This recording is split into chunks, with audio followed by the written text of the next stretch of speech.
Narito ang ulo ng mga balita sa mga oras na ito. Bilang ng mga nasaktan dahil sa paputok ngayong Pasko, bumaba ng 50% ayon sa Department of Health. Mga kaso ng banggaan ng sasakyan nasa 263 naman. Philippine National Police pinag-aaralan ang pagbubukas ng mga designated na bilihan ng paputok sa mga bayan ngayong bagong taon. Mga sundalong Pinoy na nakatalagang magbantay sa West Philippine Sea nakatanggap ng Noche Buena package mula sa Armed Forces of the Philippines.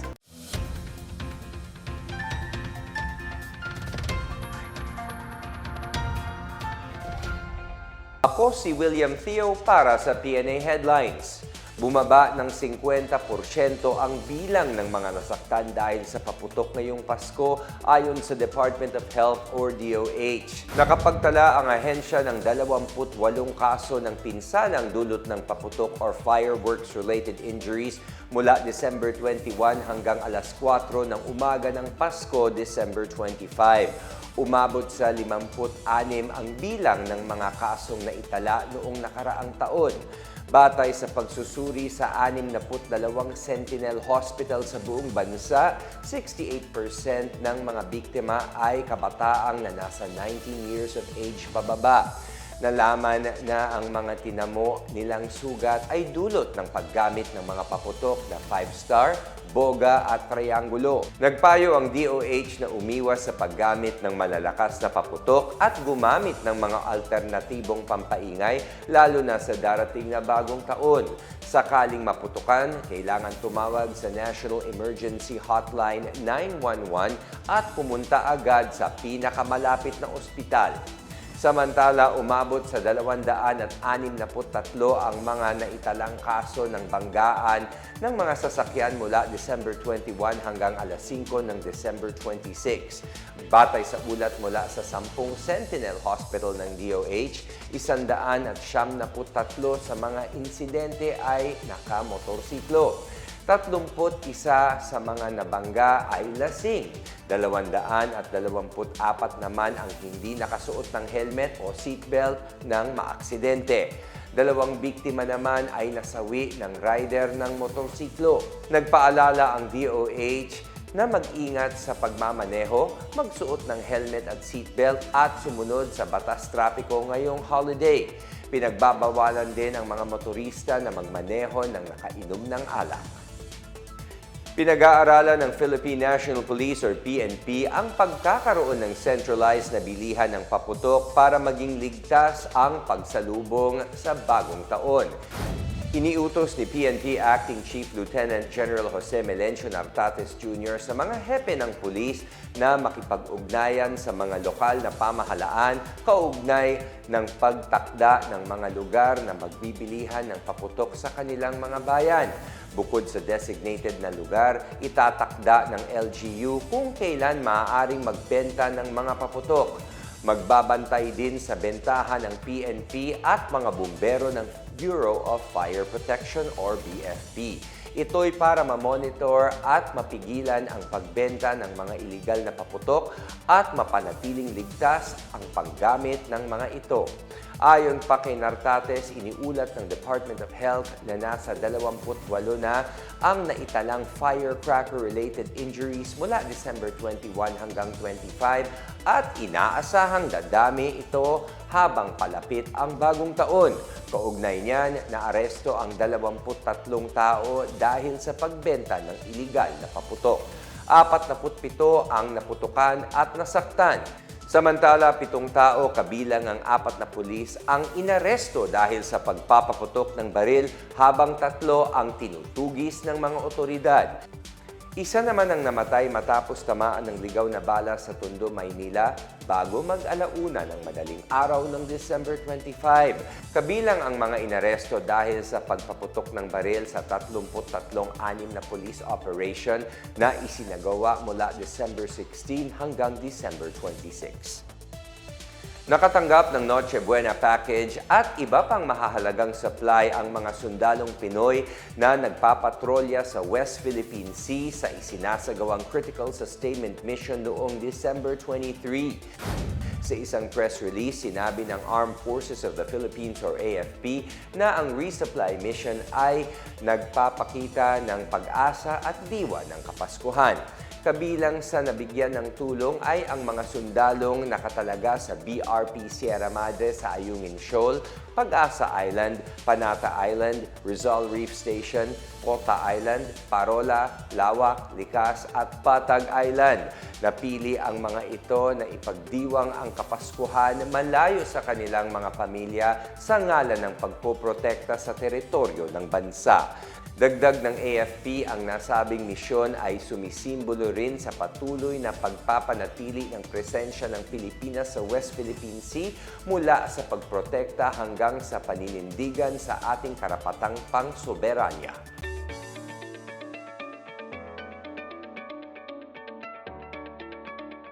Sa balitang pangkalakalan, ipinag-utos ng Bangko Sentral ng Pilipinas or BSP na ang lahat ng retail payment systems ay kailangan sumunod sa ISO 20022 standard para sa mas mabilis na mga proseso sa domestic at cross-border retail payments.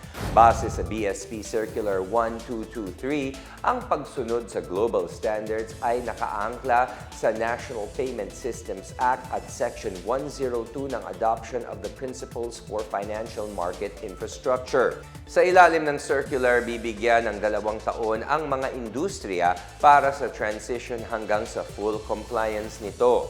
Ayon sa BSP, makakatulong ang nasabing hakbang upang magkaroon ng mas maayos na transaksyon, monitoring, malakas na compliance checks at epektibong consumer redress. Ang International Organization for Standardization or ISO ay isang global organization na magbibigay ng pamantayan sa mga produkto, serbisyo at sistema. Samantala, kinansela ng Department of Energy or DOE ang 84 na renewable energy service contracts ngayong taon dahil sa kabiguang maipatupad ang kanilang mga obligasyon. Sinabi ng DOE ang mga kontrata ay katumbas ng mahigit 5,372 megawatts ng potential na kapasidad na para sana sa energy planning ng bansa. Kabilang sa mga dahilan ng kanselasyon ay ang hindi pagsunod sa work program, hindi pagtalima sa mga pamantayan ng DOE at paglabag sa patakaran ng Green Energy Auction Program. Ang desisyon ay base sa isinagawang legal at technical evaluation ng ahensya. Meron pang 43 na mga proyekto ang sinusuri ng DOE na maaaring mauwi sa pagkansela ng kontrata.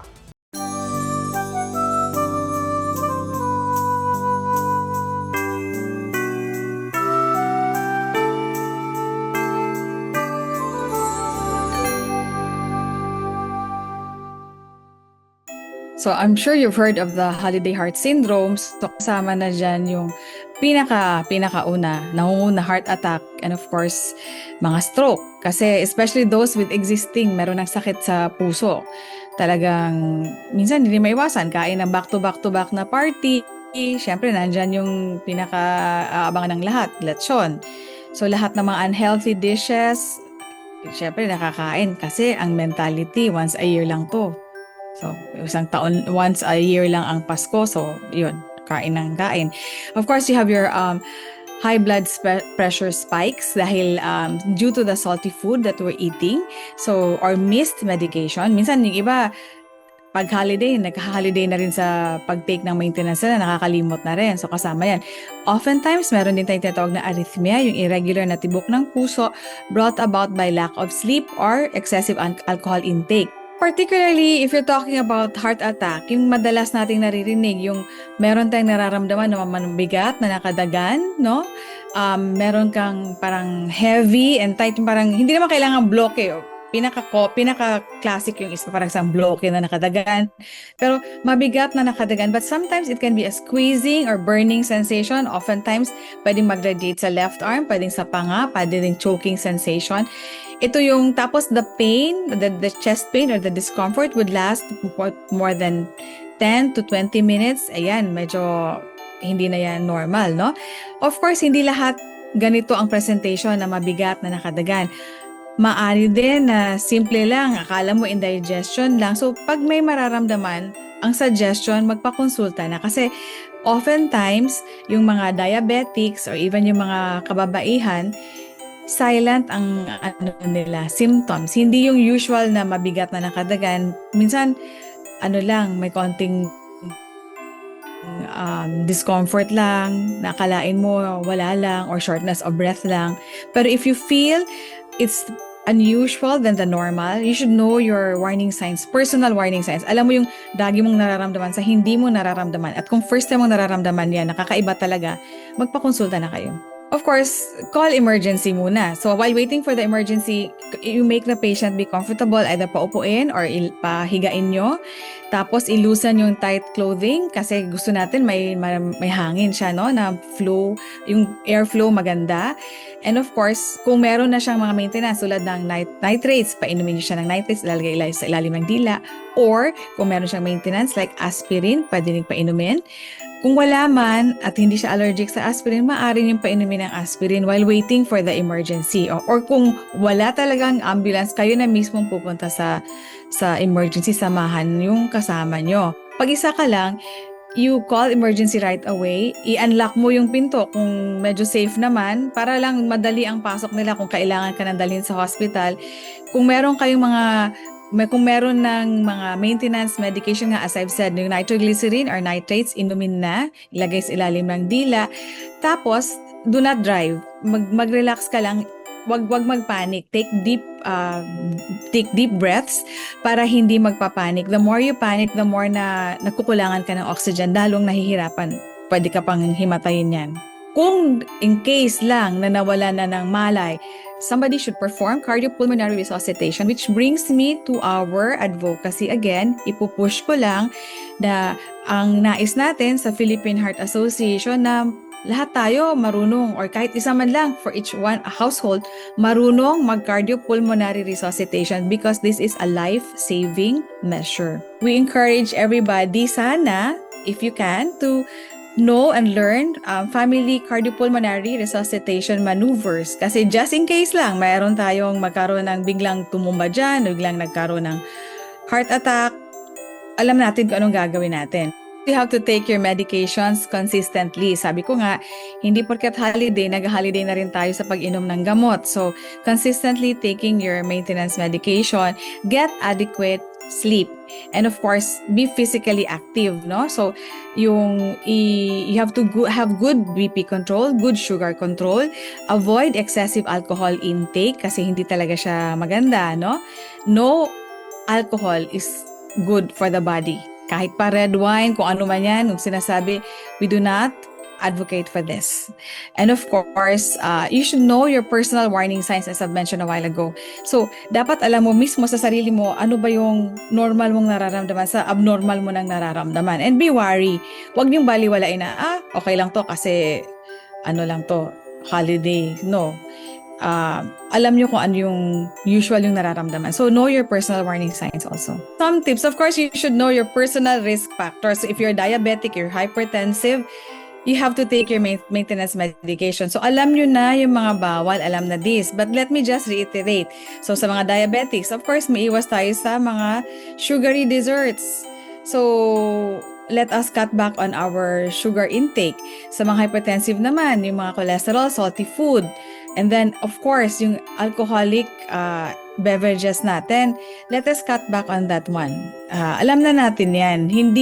Let us not give an excuse na, ano yan, red wine, healthy. No. No amount of alcohol is good for the body or for the heart. Alternative would be, of course, may mga antioxidants. So, I would recommend you take green tea. Ito yung nakakatulong sa puso natin. Avoid sugary drinks. Yung mga, of course, sorry naman, pero yung mga soft drinks na yan, yung mga milk tea, these are what we call liquid calories na you forget that you're taking it, pero it adds up to the calories in your body na hindi naman siya healthy. So, ito yung mga iwasan natin, yung mga processed meats, of course. Nandyan kasi nasa-serve siya. So, I would just suggest, eat in moderation. You should know your limits. Set your limits. Ikaw na mismo, marunong ka dapat tandaan mo yung limit mo. You have to say no to certain things. Hindi lahat, ay, nakaserve kasi, so kain ng kain, no. Preferably, of course, gusto natin, vegetables, fruits, fish that are rich in omega-3, nuts in moderation, pwede. Tapos water rather than alcohol. And again, green tea para healthy. Baka naman you have unrealistic expectation. So, be realistic in your expectation. If, kunyari lang, you're planning for a party, di-delegate mo, wag mo akuin lahat. Tapos, learn to say no. Kung talagang hindi mo kaya, you don't have to go to all the parties na iniimbitahan ka. Or, in this particular season, puro rush lahat ng mga trabaho. Say no. Kung hindi mo na kaya, you ask for help. Pinaka-importante kasi is to pause and pray and meditate. Kasi nga, bakit nga ba tayo nagsa-celebrate ng Christmas? We want to celebrate Jesus Christ. So, take quiet time. Take a meditative rest. Take deep breaths para lang to pause and help you with your stress. Ito yung importante.